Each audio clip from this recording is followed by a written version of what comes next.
Thank you for sunshine, thank you for rain, thank you for joy, thank you for pain. Hello, hello. यहाँ चाहिँ bridge बन्नु लागेको छ यहाँ bridge अस्ति न पिलर गाड्न लाग्यो त्यो कोही त पिलर पनि झिकेर फाल्यो क्या पिलर गाडिसक्यो पिलर पनि झिकेछ यार यहाँको गाडिसकेको पिलर झिक्दिएर यार यी काटेर कहाँ तल देखेछ कि छैन है डन्डी काटेर झिक्दैछ यार पिलरै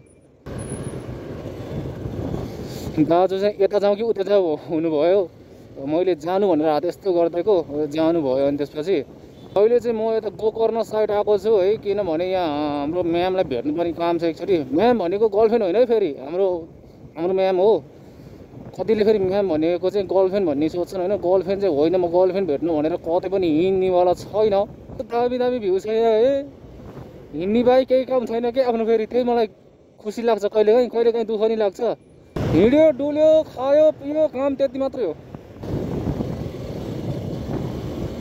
अरू भन्दा नि नेपालमा बाटो काट्दा चाहिँ एकदमै होस पुर्याएर काट्नुपर्छ क्या यार मान्छेहरू चोक केही नभनिकन आउँछन् है आएर ब्ल्याङ हानिदिन्छन् सकिन्छ अनि यो गाडीले के गर्नु खोजेको रहेछ अघि नदेखि हेरिरहेको छु म कि त आफू जानु कि त हामीलाई जान दिनु के बाटोमा डिस्टर्ब गरेर राख्नु पाइँदैन यस्तो ट्रक्क यस्तो भ्यू हुनु होइन अनि बाटोमा धेरै गाडी साडी केही नगुड्नु अनि पो मजा आउँछ त यार अघि न त्यो कौशल टारतिर अनि त्यो के अरे कोटेश्वरतिर त यस्तो जाम हो कि यार पुरा 1-2 वर्षको बच्चा डमेसरे जस्तो है टुकुटुकुटुकुटुकुटुकुटुकु हिँड्नुपर्ने भने यस्तो भाइहरू बाटो काट्दैछन् यहाँ है अब चाहिँ हामी यहाँबाट लाग्नुपर्ने हुन्छ डाँडो चढ्नुपर्ने हुन्छ हामी डाँडो बाटै कन्फ्युज भएँ यार म त कुन चाहिँ हो कुन चाहिँ यही बाटो जान्छु एउटा न एउटा ठाउँमा त पुगिहाल्यो नि होइन म त हचुवा तल हिँड्यो भने पनि ठाउँमा त पुग्छु हो कसरी है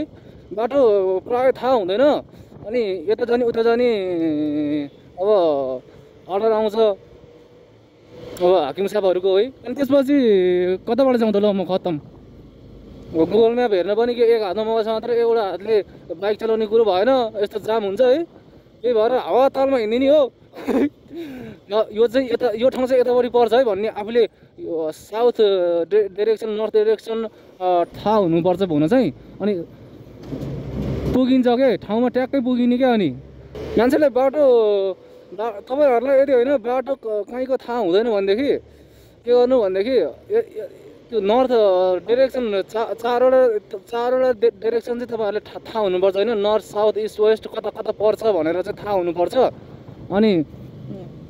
अनि यो ठाउँ कता पर्छ भनेर कुन डाइरेक्सनमा पर्छ भनेर थाहा आफू जाने ठाउँ चाहिँ कुन डाइरेक्सनमा पर्छ भन्ने थाहा हुनुपर्छ अनि त्यति भएपछि चाहिँ तपाईँहरू बाटो थाहा नभएको खण्डमा पनि तपाईँहरू पुग्न सक्नुहुन्छ के किनकि डाइरेक्सन हेर्दै पहिला जमानाको मान्छेहरू आफूलाई बाटोको डाइरेक्सन थाहा नहुँदाखेरि त्यही कम्पासको युज गरेर हिँड्थे नि होइन त्यस्तै हो के त्यस्तै दिमाग त्यस्तै लगाउने हो के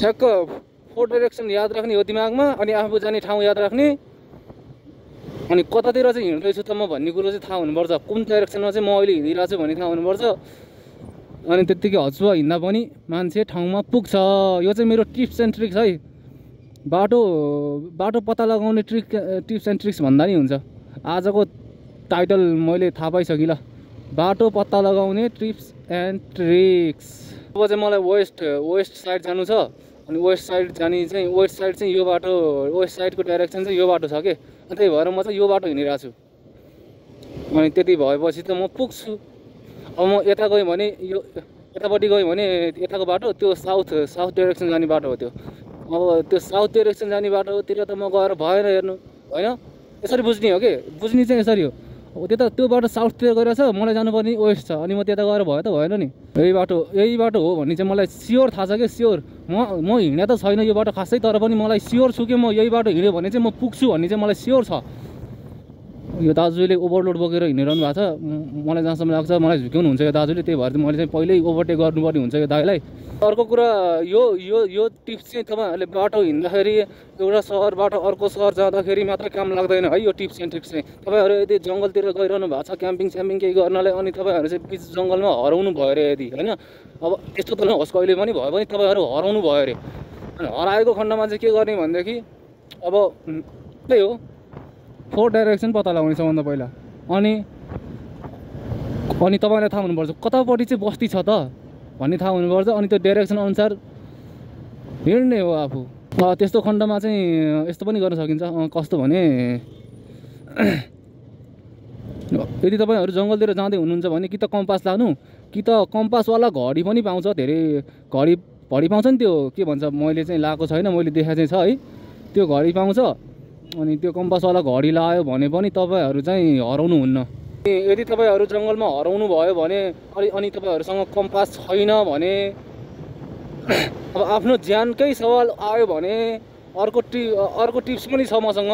के गर्ने भनेदेखि तपाईँसँग चुम्बक चाहिँ हुनुपर्छ। चुम्बक जस्तै केही कुरा हुनुपर्छ। त्यो भयो भने चाहिँ तपाईँले डाइरेक्सन पत्ता लगाउन सक्नुहुन्छ। के चुम्बकै चाहिन्छ भन्ने पनि छैन, तर चुम्बक जस्तो केही कुरा। अब खोइ के हो, ढुङ्गातिर घोटेर पनि चुम्बक म्याग्नेटिक फिल्ड हो कि के भन्छ नि, त्यो चाहिँ उत्पन्न गर्न सकिन्छ भन्छन् है। त्यो भयो भने पनि डाइरेक्सन पत्ता लगाउन सकिन्छ। अनि त्यति भएपछि त हराउँदैन नि त प्रायः मान्छे। अलि जानेको मान्छे हराउँदैन त्यही बाटो त। अनि म चाहिँ मेन रोडमा निस्किसकेँ होइन। मैले गेस गरेको बाटो चाहिँ एकदम सही रहेछ क्या। यही हो, म निस्किनु पर्ने बाटो यही हो। अब त म पुगिहाल्छु नि। देख्नुभयो नि यस्तो हुन्छ क्या। मलाई अहिले बाटो थाहा थिएन, ट्याक्क तै पनि म निस्केँ नि मेन रोड। यस्तो हुन्छ ट्रिक जानेपछि। कति न तिस्मार खान भन्ठाने होला सागरे तैँले आफूलाई।